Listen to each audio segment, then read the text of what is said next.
Bien-aimés dans le Seigneur, je viens vous transmettre l'amour de Dieu révélé par le Seigneur Jésus-Christ de Nazareth sous l'autorité du Saint-Esprit. Dans le ministère des saints anges d'Élohim, il a plu à Dieu de nous parler qu'on va s'enseigner durant le mois sur les rencontres. Maintenant, pour s'enseigner sur les rencontres, il faut connaître ce que c'est que les rencontres selon les hommes et les rencontres selon Dieu. Nous sommes des enfants de Dieu, donc c'est la voix de Dieu qui est importante. Je vais prier. Père, je viens élever ton nom, je viens élever ta grâce, je viens élever ta faveur, je viens reconnaître ta seigneurie. Je viens prendre autorité sur le message que je donne, Seigneur, afin que des éléments contradictoires n'entrent pas.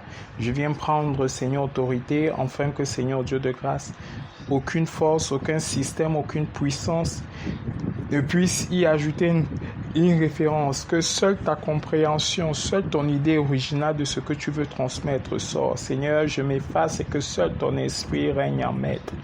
Guéris ceux qui doivent être guéris, touche ce que tu as décidé de toucher. Confonds ce que tu as décidé de confondre, transforme ce que tu as décidé de transformer, éloigne ce que tu as décidé d'éloigner, car toute l'honneur, toute la gloire ne reviennent qu'à toi. Tout cela n'est que pour te servir. Merci Jésus de me donner la force de parler tel comme tu as mis dans mon esprit, afin que Seigneur Dieu de gloire, je m'exprime sans selon mes avantages, mais tes avantages, car ce n'est pas ma volonté mais la tienne, et que l'honneur et la gloire te reviennent. Amen. Je bénis déjà tout le monde qui est connecté au groupe. Je bénis tous ceux qui suivent. Nous avons passé des semaines difficiles parce que nous avons commencé l'année par la prophétie de l'année qui est une année de réjouissance et depuis nous subissons certains coups. C'est vrai qu'il y a aussi des bonnes nouvelles de l'autre côté, mais certains d'entre nous ont subi le coup. Moi-même, j'ai perdu celui qui m'a élevé. Une sœur a perdu aussi son père, d'autres ont eu aussi des problèmes divers dès le début de l'année, beaucoup de problèmes, manque d'accidents et tout le reste. Alors je bénis tous ceux-là qui ont assisté, qui ont encouragé, qui ont écrit des messages, que l'Éternel continue à se glorifier. Et maintenant, Dieu avait initié ce programme que nous devons le parler, mais je l'avais repoussé pour un temps, une semaine déjà, et puis après, je l'ai encore repoussé parce que je me sentais pas bien. J'ai été sévèrement attaqué, j'ai écrit même cela dans le groupe. Ça dit que souvent quand je parle de la manière que j'ai été attaqué, je parle ça en long terme. On vous dit souvent que tu parles en long terme comme si tu as eu cette chose-là à l'équivalent de 2-3 semaines. Non, c'est l'équivalent simplement de 2 jours qui a failli te faire partir. J'ai dit, souvent quand moi je parle, je crois que ça a mis plus long. Il dit non, c'est l'équivalent de 2 jours. Souvent tu mélanges tes pensées. Mais c'est l'équivalent de 2 jours que nous on a subi, qu'en 2 jours, tu allais disparaître. Mais Dieu a aimé et puis te voilà debout. Alors j'ai commencé à demander mais en 2 jours, avec tout ce phénomène, qu'est-ce qui s'est passé? Et c'est là Dieu m'a dit, qu'est-ce que tu as rencontré? Quelles sont les choses que tu as rencontrées? Qu'est-ce que tu as rencontré au point où, au lieu que ça t'aspire, ça t'amène, ça te redonne la vie? J'ai dit, tiens, et c'est là que j'ai compris une chose. Écoutez, le chiffre de l'homme, c'est le chiffre 6. Il m'a dit, en cette période, le chiffre 6 de l'homme, les diables attaquent ça. Parce que le chiffre de l'homme, c'est le chiffre 6. Et c'est pour ça qu'il y a une veille de 6 que souvent on ne doit pas rater. Donc, tous les 6 jours, 6 minutes, 6 que tu vas voir, il y a une attaque qui va sortir de quelque part, tu ne sais d'où. C'est pour ça que les veilles sont faites pour être fermées. Les veilles, c'est quoi? Ce sont 16 heures de prière que souvent j'envoie en programme de prière. Bon.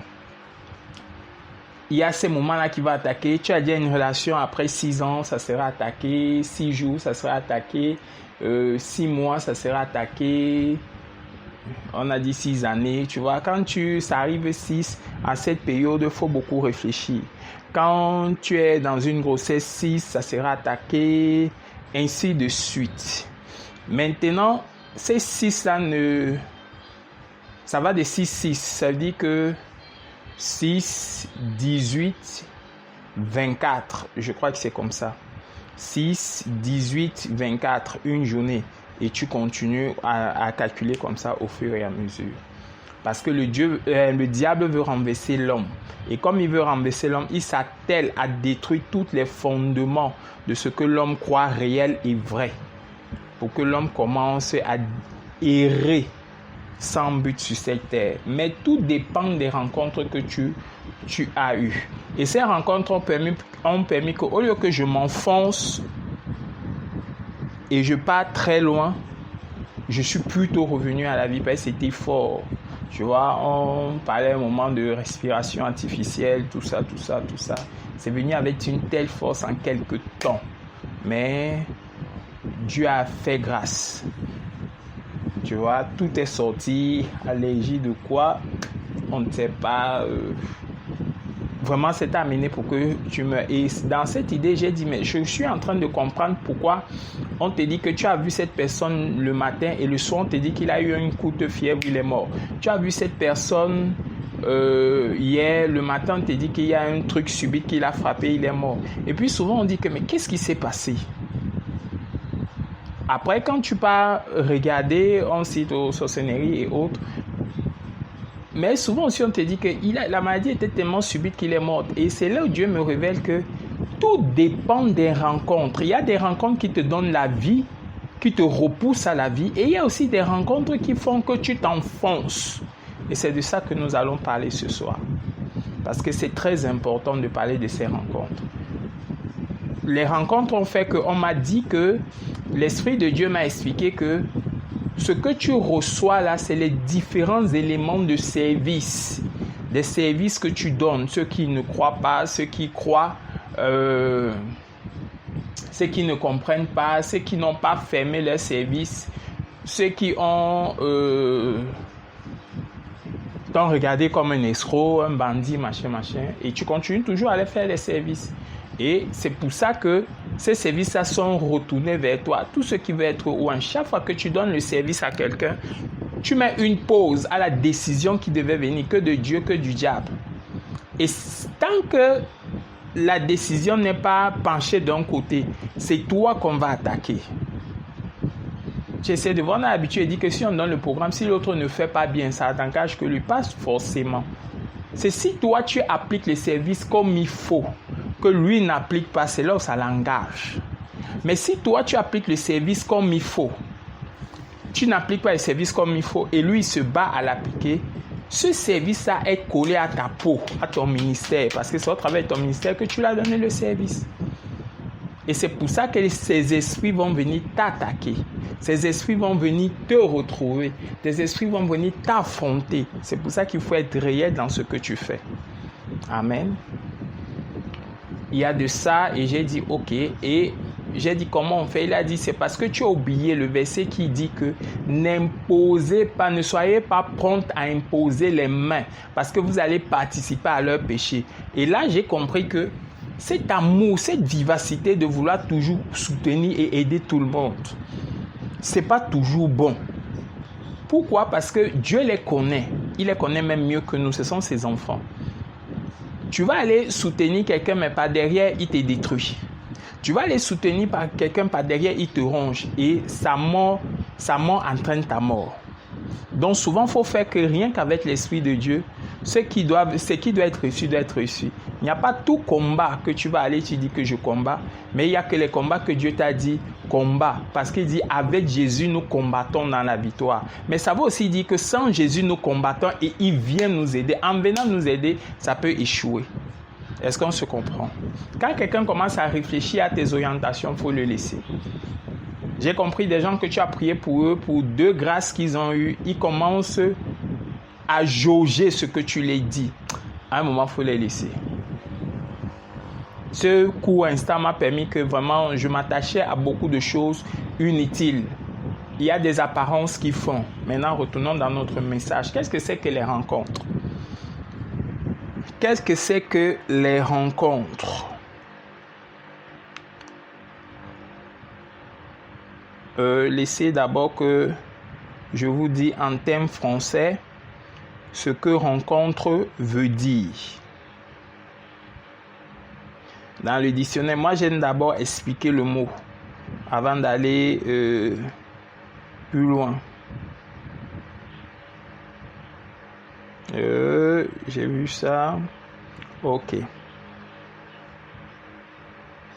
Rencontre, qu'est-ce que cela veut dire? Selon le dictionnaire, rencontre, voir, rencontrer, voir rencontre, faire rencontrer quelqu'un sur son chemin.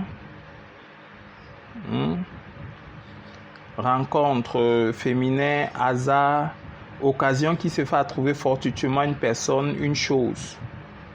Vous voyez un peu?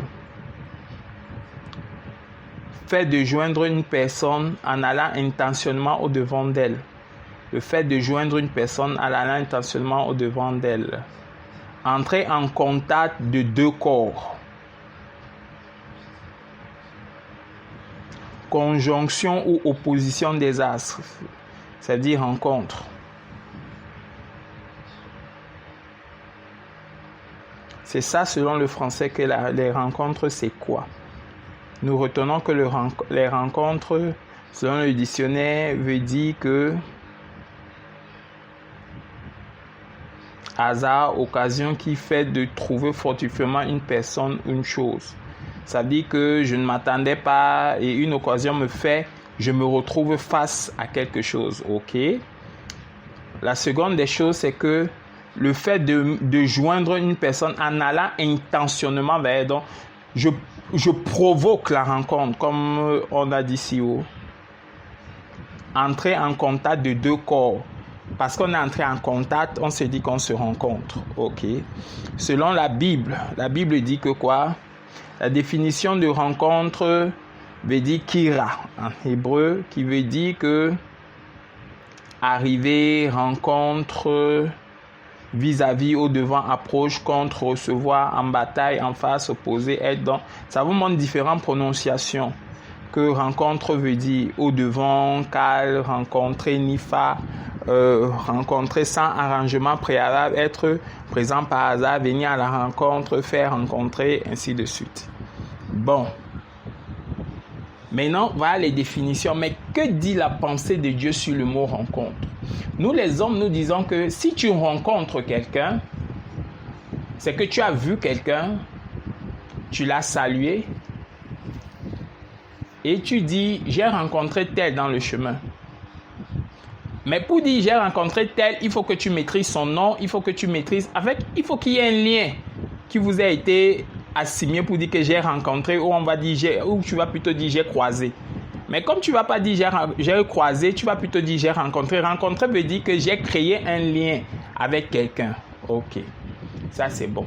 Quand la Bible nous parle même de l'intimité, elle dit il a connu. Il a connu sa femme, il a connu. En d'autres français, il s'est rencontré. Ça veut dire que comme le dictionnaire a dit, les rencontres entre deux corps. Ça veut dire qu'il y a toujours un lien, je veux que vous le compreniez bien, il y a toujours un lien qui doit s'asseoir pour dire que voici une rencontre propice. Ok. Maintenant, dans la vie chrétienne, rencontrer même veut dire que quoi? On parle de rencontre à quelque chose qui a influencé ton âme. On parle de rencontre à quelque chose qui a amené un plus dans quelque chose. Le reste des choses que on parle, c'est des distractions. Vous appelez souvent, on dit que vous êtes distrait. Vous êtes en train d'écouter ceci, mais vous êtes distrait. Vous êtes distrait. Ce n'est pas des rencontres, c'est quelque chose qui fait que tu fais. Tu n'as pas de lien particulier, mais tu es distrait par ça. Mais quand quelque chose commence à devenir comme une attache, comme quelque chose qui t'influence, ça veut dire que tu as rencontré quelque chose qui a touché ton âme. Maintenant, tu peux rencontrer quelque chose qui peut te détruire, tu peux rencontrer quelque chose qui peut t'amener en haut. Tout dépend de la façon dont tu vois la chose. La Bible nous parle ici que, je vais vous lire certains versets et après je vais enseigner. On commence d'abord par ceci, le livre de Job. Alors Job 1:8. Alors l'Éternel demanda à l'accusateur, as-tu remarqué mon serviteur Job? L'as-tu croisé? L'as-tu remarqué? Il faut un lien. Il n'y a personne comme lui sur la terre. Cet homme est intègre et droit, qui craint Dieu et qui évite le mal. On continue, 9-10. L'accusateur lui répond, est-ce vraiment pour rien que Job craint Dieu?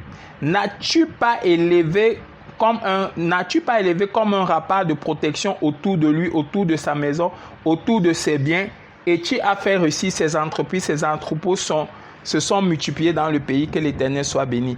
Ça veut dire en réalité que ceux qui accusent souvent que tous les services que tu donnes, on ne voit pas, toutes les choses que tu donnes, on ne voit pas, ce sont des remparts qu'on met sur ta vie au moment où l'accusateur viendra un jour réclamer certaines choses.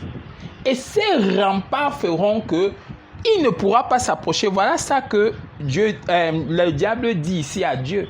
Tu as élevé des remparts. C'est pas qu'il dit pas que Job a élevé les. Il dit que c'est Dieu qui a élevé les remparts. Mais dans la vie de Job, on dit qu'il faisait les sacrifices à tout moment pour toute chose pour honorer Dieu.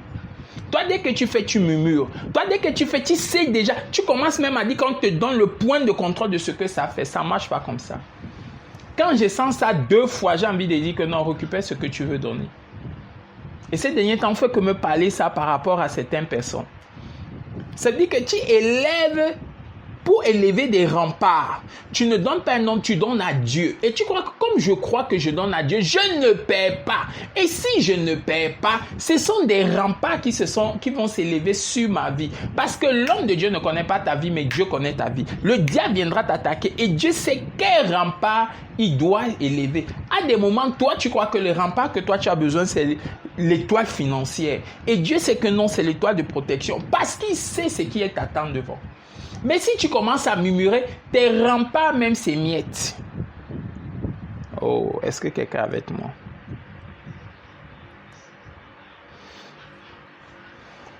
Mais tu vois, ça part plus loin.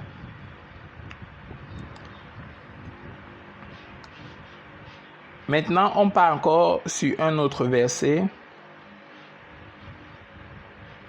Jésus a fait beaucoup d'autres choses et si on écrivait en détail ce qui, je ne pense pas que le monde même pu contenir les livres qu'il écrivait. Jean 21-25. Ça veut dire que Jésus a rencontré beaucoup de personnes, mais on ne pouvait pas tout écrire. Donc on a mis ce qui était important, ce qui a influencé, ce qui a impacté.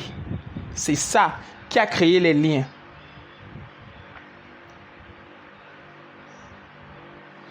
Ok. Je vais encore lire un autre verset pour qu'on se retrouve. J'ai aimé aussi, je vais vous partager ça, le verset de David dans Psaume 18. Tu vois, on connaît tous l'histoire que David a tué Goliath, il est devenu roi et Saoul l'a beaucoup menacé. Mais il y a eu des rencontres qui ont fait que David, ça a créé des liens. Et sans ces liens-là, David ne pouvait pas devenir roi. David ne pouvait pas devenir roi. Premier des liens que nous connaissons tous, c'est que David, on lui a versé l'huile. Quand on lui a versé l'huile pour devenir roi, on lui a dit que c'est l'huile pour la royauté. Mais en réalité, il n'avait aucun potentiel. L'Esprit de Dieu est venu sur lui, il ne savait pas comment ça allait se passer. Il ne savait pas comment ça allait faire. Il ne savait pas. Et Dieu crée des rencontres. L'une des rencontres que Dieu commence à créer, qui m'a beaucoup intéressé, moi-même,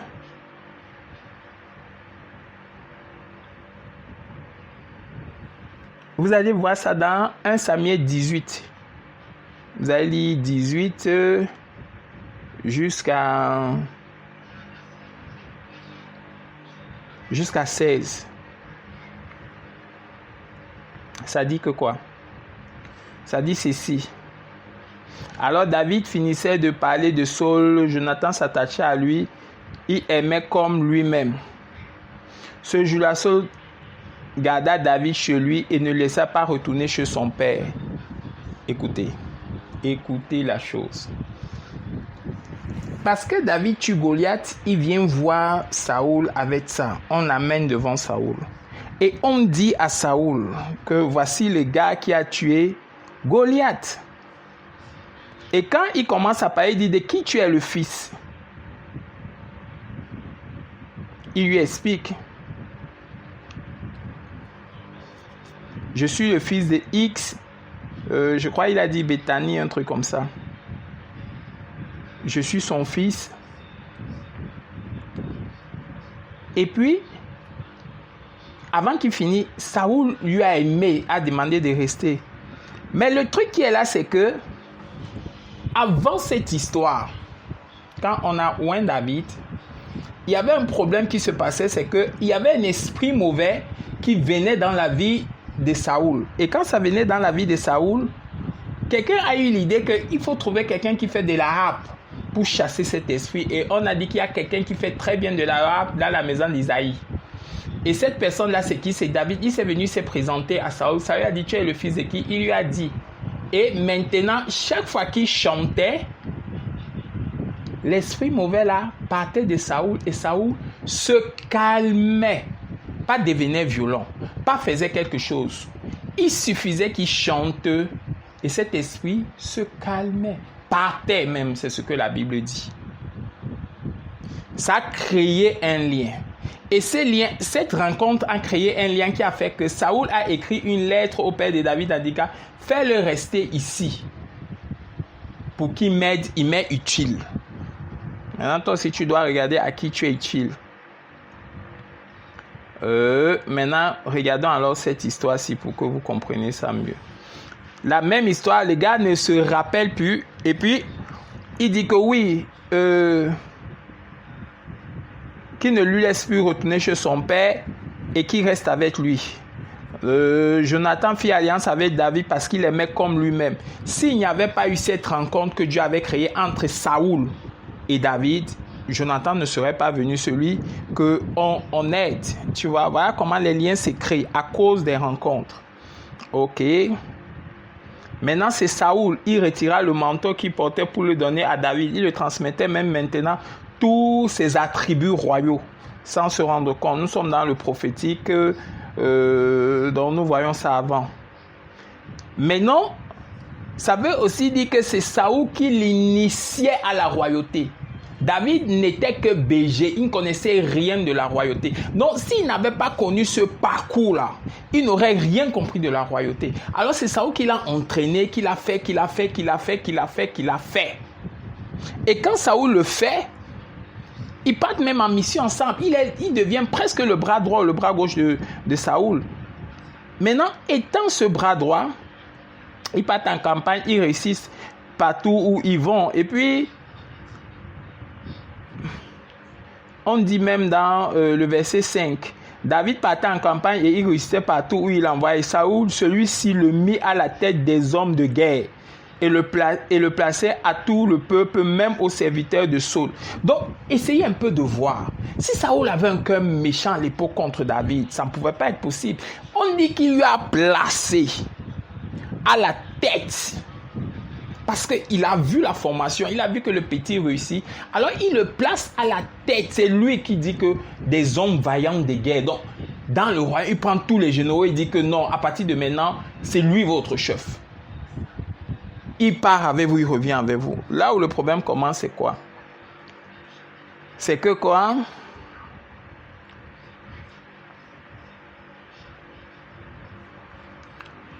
Quand David, à partir du verset 6, les problèmes commencent. Du verset 7. Les femmes qui chantaient répondaient les unes aux autres en disant, Saoul a frappé 1000, David a frappé ses 10 000. Saul fut irrité et prit très mal la situation. Il dit, on donne 10 000 à David et c'est à moi qu'on donne 1000. Il ne lui manque plus que la royauté. Écoutez, ce qu'il disait n'était pas faux. David faisait tellement des exploits, mais Saul l'avait mis dans un piédestal pour qu'on le voie. Et quand on le voyait, on les mesurait déjà. Et c'était à une époque où on voyait celui qui avait plus de faveur, ou plus de grâce, ou plus de victoire. Alors il y a souvent quelqu'un qui t'a formé, te place quelque part et on commence à trop te voir. Et de son vivant, lui qui veut encore travailler, lui qui veut encore faire des espoirs, lui qui veut encore faire des choses. Tu le sais, tu le vois, mais tu apprécies que c'est toi qu'on voit. C'est toi qu'on doit voir. Et tu vois les autres commencent à t'élever et toi-même, tu ne demandes pas à la chose de se taire. Tu ne demandes pas aux gens de retourner dans les principes de base tant que celui qui t'a tout donné ne t'a pas encore remis les choses en place. J'ai fait cette erreur, ça a amené la chute de beaucoup de choses. Parce que c'est d'où revient la haine. Quelles sont les rencontres qui t'ont été bénéfiques? Quelles sont les rencontres qui ont été une malédiction? Tout dépend de l'entendement que tu vois. Souvent, quelque chose commence à te déranger, mais Dieu viendra te dire que mais qu'est-ce que tu en as fait de cette rencontre? Tu as demandé telle chose, je t'ai donné, mais depuis que je te l'ai donné, qu'est-ce que tu en as fait? Je vais vous dire où ça va arriver plus tard. Pourquoi Dieu pose ce genre de questions? Chaque rencontre que nous faisons sont des rencontres, soit ça nous détruit, soit ça enlève quelque chose de nous, soit ça nous élève. Une rencontre est une rencontre qui affecte l'âme de quelqu'un. Une rencontre est une rencontre qui change la personnalité de quelqu'un. Une rencontre est une rencontre qui amène une existence dans la vie de quelqu'un. Si tu rencontres quelque chose qui ne te produit rien, quitte sur cette rencontre. Parce que d'une manière ou d'une autre, si toi tu vois que ça ne te produit rien, crois-moi, cette rencontre est en train de créer les liens qui t'amènent à la mort. La Bible nous dit que Moïse est devenu Moïse. Mais pour qu'il soit ce Moïse-là que nous connaissons, il a fallu la rencontre de la fille du Pharaon. Et c'est ça qui lui a donné accès au palais, aux instructions. Mais l'éducation de sa mère a fait qu'il a tué une Égyptienne. Parce qu'il voyait que c'était ses frères. Et c'est même ses frères-là qui l'ont vendu, qui l'ont repoussé. Quelle est la rencontre que tu as eue? La rencontre de Moïse dans le désert a fait qu'il a rencontré Jéthro. Mais c'est parce qu'il avait été bien formé par les Égyptiens qu'il a pu trouver l'occasion de se rencontrer. Ne banalise pas les choses que tu croises. Ne banalise aucune des choses qui t'est arrivée, en pire ou en mal. Mais confronte-les afin que ça soit quelque chose d'avantageux. Mais maintenant, pour que ça soit avantageux, quitte dans les choses qui te détruisent. Quitte dans les choses inutiles. Parce que crois-moi, mon frère, ma soeur, toutes les rencontres que tu fais laissent des marques en toi. Tu serais dans une situation où ce sont ces rencontres-là, soit qui te feront du bien, soit qui te feront du tort. C'est la stricte vérité. Il y a des gens ici que personnellement j'ai rencontrés, j'ai idée, je le pense. Mais à cause du lien, j'entends encore comment cette personne-là critique quelque chose de moi. Mais quand je regarde, je dis, mais ce que je les ai donné, où ils vont-ils le trouver? Des gens mesurent même ma façon de faire. J'ai dit, allez même vers les autres. Vous verrez, quelqu'un de mon calibre, de ma dimension, peut-il faire ou avoir une telle attache? J'ai des combats tous les jours. J'ai des choses tous les jours. Mais les rencontres que j'ai faites, je les ai transformées pour mon bien et pour le bien de ma famille. Ma vie, ce n'est que pour ma famille. Si une rencontre a été bénéfique pour toi, qu'est-ce que tu en as fait? Qu'est-ce que tu as arrangé? Qu'est-ce que tu as élevé? Qu'est-ce que tu as montré la valeur pour cette rencontre? Si elle était une malédiction, pourquoi? Pourquoi tu ne t'en délaisses pas? Quand je suis tombé, les rencontres que j'ai faites, si ces rencontres-là n'étaient pas justes, je mourrais, mon frère, ma soeur. Et je rencontrais mon Dieu qui allait me dire que tu viens faire quoi à cette heure? Parce que tu es venu plus tôt que nécessaire, tu risques de rater quelque chose. Et je pourrais même aller en enfer, qui sait? Parce que Dieu m'a fait rencontrer. Je lui ai rencontré. Quand je lui ai rencontré, Dieu m'a fait rencontrer des personnes qui m'ont conduit dans la foi. Dieu m'a fait rencontrer des personnes qui m'ont élevé dans la foi. Et ces personnes m'ont appris comment maintenir la foi, comment faire des services, comment être conduit, comment avoir un cœur de service. C'est ça pendant que j'étais allongé, je me voyais partir. Que ces choses disaient non, ne te confie pas à ça, confie-toi à ceci que tu as fait, ne te confie pas à ça, confie-toi à ceci que tu as fait, ne te confie pas à ça, confie-toi à ceci que tu as fait. Il y a une sœur que j'aime beaucoup qui était même venue j'étais là avec mon épouse, j'étais sous fauteuil, on regardait comment ça se passe. Elle est venue et elle a dit, mais comment tu te sens? J'ai dit, je me sens très mal, vraiment très mal. Elle-même aussi avait un mal au pied, mais je me sens très mal, vraiment très mal. Et je lui ai dit, je sens que 18 heures ne va pas me trouver. Soit en blague ou autre, parce que tout mon corps me faisait mal. J'avais des malaises partout.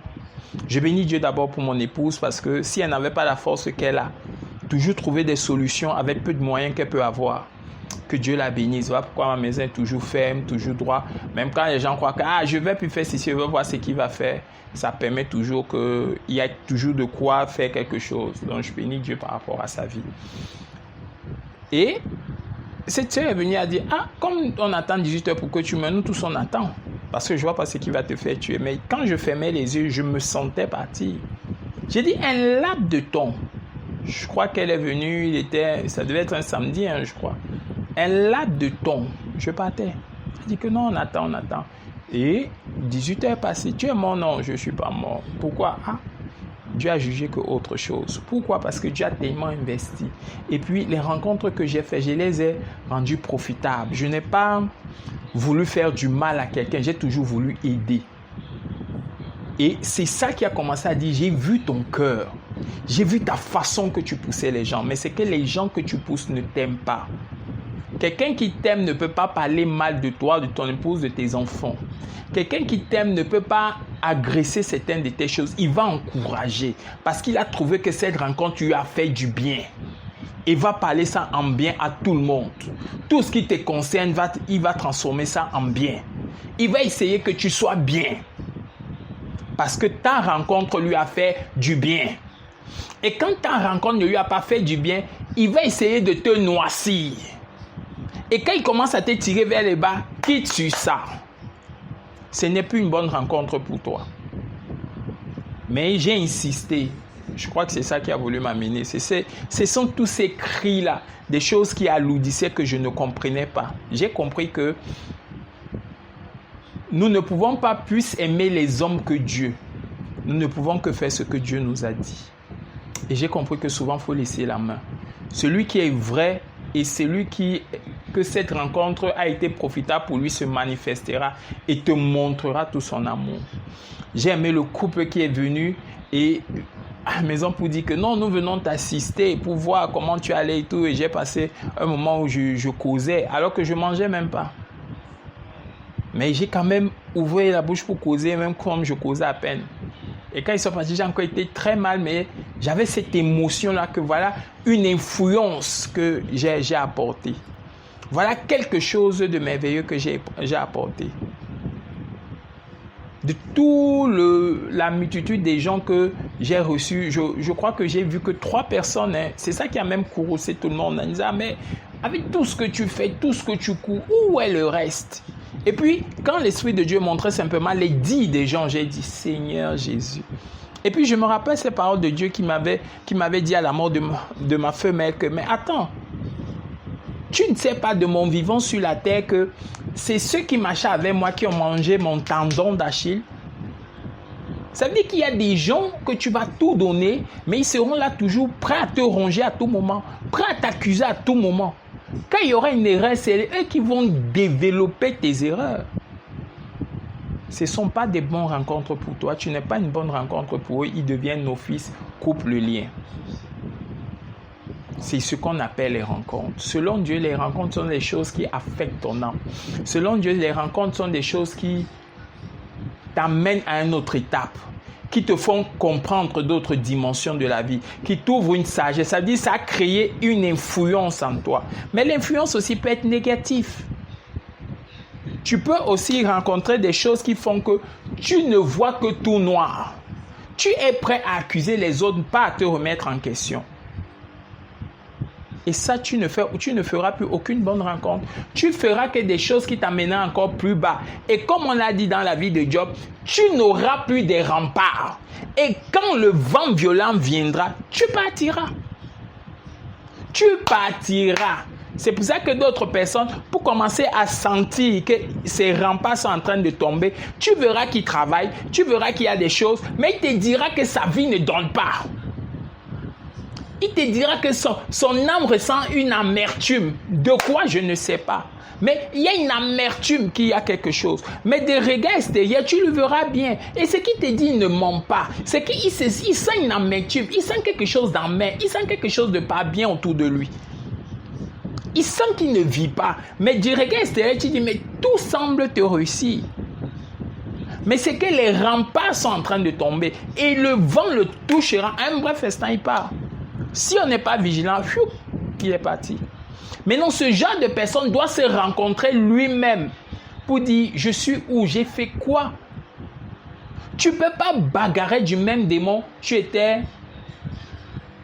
nouveau converti. Tu bagarres avec le même démon. Vieux converti, même démon. Ancien converti, vieux démon. Rempli de l'esprit, même démon. Non, il y a un problème. Ça dit que tu n'as fait que des rencontres néfastes pour ta vie. Le jour où un vrai vent va tomber sur toi, c'est fini. Arrange-toi à avoir des bons remparts. C'est ça la réalité. Vous voulez rencontrer Dieu, vous voulez faire des choses, mais tu cours là-bas, tu cours là-bas, tu cours là-bas, tu cours là-bas. Quelles sont les rencontres que tu as faites? Et ces rencontres que tu as faites, qu'en est-il? Qu'est-ce qui t'a apporté de bien? Et qu'est-ce que tu as démontré au sol qui t'a apporté de bien? Si ton mari était une bonne rencontre pour toi, qu'est-ce que tu as fait? Si tes enfants étaient des bonnes choses pour toi, qu'est-ce que tu as fait? Si tes collègues étaient des bonnes choses pour toi, qu'est-ce que tu as fait? Si tes choses étaient bonnes pour toi, qu'est-ce que tu as fait? Crois-moi, ce sont ces choses-là qui parleront au moment où des choses viendront pour t'arriver. Nous subissons trop de choses, mais nous ne nous demandons pas pourquoi j'ai aidé tous ces gens et ils me font du tort. Pourquoi j'ai aidé tous ces gens et le malheur m'arrive? Tu peux mettre tout ton argent sur quelqu'un, sur un homme même que tu aimes, sur une femme que tu aimes. Mais parce que ce n'était pas une bonne rencontre ou une bonne chose à faire de mettre tout cet argent sur lui, tu verras que le retour de ça ne te viendra pas. Mais tu insisteras toujours pour mettre ça, toi-même tu es en train d'échouer. Crée d'abord des remparts sur toi pour que quand le moment viendra, Dieu, ces remparts parlent pour toi. Et en cette journée, c'est ça que je voulais parler. Les rencontres, c'est quoi? C'est ce qui crée un impact, une influence dans ton cœur. Bonne ou mauvaise, qu'est-ce que toi, tu en as fait? Et jusqu'à présent, qu'en est-il de toi par rapport à ça? Qu'est-ce que ça t'a apporté? Dans la Bible, chaque rencontre a amené quelque chose à quelqu'un, bien ou mauvais. Je vous ai dit que Moïse, parce qu'il a rencontré la fille de Pharaon, a été administré. Cette rencontre lui a fait du bien. Il a été sauvé, il a été transformé. C'est ça qui a fait que quand il est allé au peuple d'Israël, il a été transformé. Il pouvait les administrer parce qu'il a reçu cette éducation. Et qui n'était qu'un pays de nomades, il les a administrés parce que lui, Moïse, a eu l'éducation avec le meilleur pays de l'époque. Quelles sont les rencontres que tu as eues? Si tu as eu les rencontres avec Dieu, quel est l'avantage que tu as tiré? Et qu'est-ce que tu en as fait? Nous nous plaignons beaucoup et nous écoutons peu. Nous accusons beaucoup et nous recevons peu. Quelles sont tes rencontres? Une rencontre ne peut pas être bénéfique et puis tu maudis quelque chose de cette rencontre.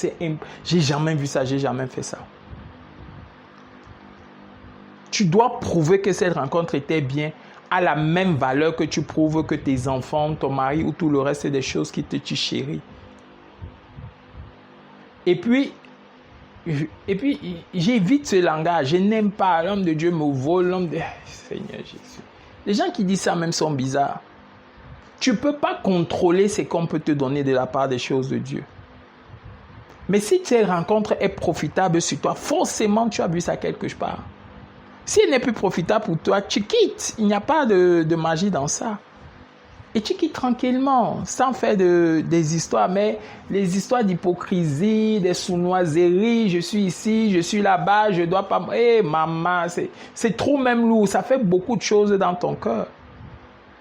Quelles sont les rencontres qui ont été bénéfiques? Où tu te réjouis? Et qu'est-ce que tu en fais? C'est ça qui est important. Pour que la rencontre soit encore plus grande, tu dois savoir qu'est-ce que cette rencontre m'a apporté et qu'est-ce que j'en ai fait.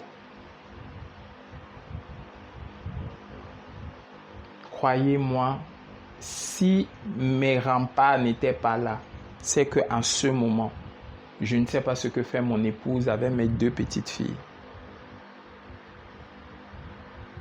Mais c'est son rempart qui fait que jusqu'à maintenant, je puisse vous parler, je puisse causer, alors que hier, on n'était sûr de rien. Que je me sens bien, j'ai même fait un service. J'étais à l'anniversaire du premier enfant de ma soeur. Pendant qu'elle était là-bas, elle m'a dit qu'elle se sentait mal à l'aise. Il fallait qu'elle parte à l'hôpital. On a prié, elle est partie à l'hôpital. Elle m'a demandé que son temps n'est pas là, mais elle peut accoucher maintenant. J'ai dit oui. Elle est allée, ça n'a pas mis long. On m'a appelé pour dire qu'elle est en voie d'accoucher. On allait chercher ses affaires. Pendant que j'étais là-bas, une maman a dit qu'il faut venir. Je me sentais très fatigué. Il faut venir, il y a une situation. Je suis arrivé 2 extrémités. L'autre était à Aquanor, l'autre était à Ange-Raphaël. Je suis allé, j'ai fait ce que je pouvais avec l'état de fatigue. Je me disais que Seigneur, je ne peux pas. J'ai commencé à revoir les fatigues, tout ce que j'avais. Il m'a dit, quelle est la rencontre que tu as eue pendant que tu étais là-bas? Et c'est vrai, Dieu m'a révélé plein de choses pendant mon état. J'ai dit, Seigneur, pardonne-moi, je ferai simplement ce que tu as dit. J'ai fait l'onction qui est sortie de là, moi-même j'ai eu peur. Et je suis rentré à la maison, mon épouse a dit, tes injections et tout, bon, prends ne serait-ce que tes comprimés et tout. Parce que l'heure était passée et tout, mais prends ne serait-ce que tes comprimés. Donc les gens peuvent parler de toi, ne savent pas tout ce que vous traversez. Les gens vous jugent, ne savent pas tout ce que vous traversez. Ça veut dire qu'à un moment, ils ne sont pas des bonnes rencontres pour toi. Quelqu'un qui est une bonne rencontre pour toi, tu le vois, tu le sens. Ta famille le ressent. Si une rencontre est bonne pour toi, ça respire ton être. Tu es éblouissante. Et si tu ne comprends pas, on t'éclaircit, on te fait. Donc, la réalité d'un enseignement, c'est pour qu'on comprenne ce qu'on ne comprenait pas. Alors, quelle a été une bonne rencontre pour toi? Et ces rencontres qui ont été nocives, il faut arrêter. Et si toi-même, tu commences à devenir nocif pour quelqu'un, comment je deviens nocif pour une rencontre qui m'a fait du bien? En parlant ou en le détruisant. Comment je détruis? En disant des choses qui peuvent nuire. En maudissant quelqu'un. En parlant mal sans réfléchir. C'est que cette rencontre n'est plus bonne pour moi, tu quittes. C'est pas obligé de rester. Avant de pécher, tu quittes parce que cette personne t'a fait du bien. Le jour où tu vas tomber, ce sont les mauvaises choses que tu as dit qui vont t'enfoncer encore plus bas et tu ne sauras pas comment remonter. Si c'est la maladie, elle ne trouvera pas un rempart solide pour s'éteindre et tu risques de mourir. C'est pour ça que les gens parlent brusquement maintenant. Je vous ai dit, le chiffre 6 est devenu dangereux. Tu as 5 mois de grossesse, commence à te préparer pour ton 6e mois parce que le chiffre 6 est devenu dangereux. C'est le chiffre de l'homme. Tu as 6 ans d'une relation, commence à te préparer. Tu as 6 mois, commence à te préparer. Tu as 6 mois que tu n'as pas, 6 jours, tu n'as pas vu certaines choses. Donc le chiffre, quand 6 arrive, commence à te préparer. Le 6e jour, commence à te préparer que Seigneur, quels sont les remparts que j'élève? Parce que le dehors est devenu très compliqué. Tu as 6 mois, tu as 18 mois, 18 mois, c'est pas possible pour une grossesse, mais compte 6 jusqu'à 24 en une journée. C'est comme ça que quelqu'un part. J'ai failli partir en 2 jours. Je vous parle des choses que j'ai cru que ça a mis long. C'est pour ça que je comprends maintenant les gens qui ont dit que j'ai fait quelque chose m'arrivait en une journée. J'ai cru que ça fait 1 mois. Je ne les comprenais pas. Mes soeurs, mes frères, j'ai compris ça à cet instant par rapport à tout ce qui m'est arrivé. En ces 2 jours, si je te parle ça comme quelque chose que j'ai fait des mois et je me confonds même. Mais Dieu est miséricorde. Il est revenu de là et il m'a expliqué la régence des territoires, les choses que même mon esprit n'arrive pas encore à concevoir. Mais parce que mes rencontres m'ont été profitables et j'ai béni chaque rencontre. J'ai essayé d'aider au maximum. Mais il m'a aussi demandé, coupe les liens avec ceux que tu crois aimer et qui ne te rendent pas. Les rencontres doivent être profitables. Ça t'alourdit. Alors je prie que tous ceux qui ont des rencontres nocives, que leurs yeux s'ouvrent. Ceux qui n'ont pas bien bénéficié de leur rencontre, que Dieu les éclaircisse. Ceux qui veulent se transformer, que Dieu les éclaircisse. Afin que chaque rencontre, Seigneur, parle à chacun dans son cœur. Afin que chaque rencontre, Seigneur Dieu de grâce, bénisse chacun. Afin que chaque rencontre, Seigneur Dieu de grâce, soit un élément important dans la vie de chacun. Dans le nom extraordinaire de Jésus-Christ de Nazareth, Père, j'ai prié. Amen. Merci beaucoup. Merci beaucoup de m'avoir écouté. Mais ceux qui n'ont pas bien compris les questions, il n'y a pas de problème. Et je suis très content de tout le reste. Que Dieu continue abondamment vous bénir. Je suis le pasteur Priso. Restez en paix, restez joyeux. Dieu est au-dessus de tout. Dieu est vivant, il est réel. Il n'est pas encore mort. Il agit encore, ne désespère pas. Mais crois, il lève encore plus de remparts pour lui. Amen.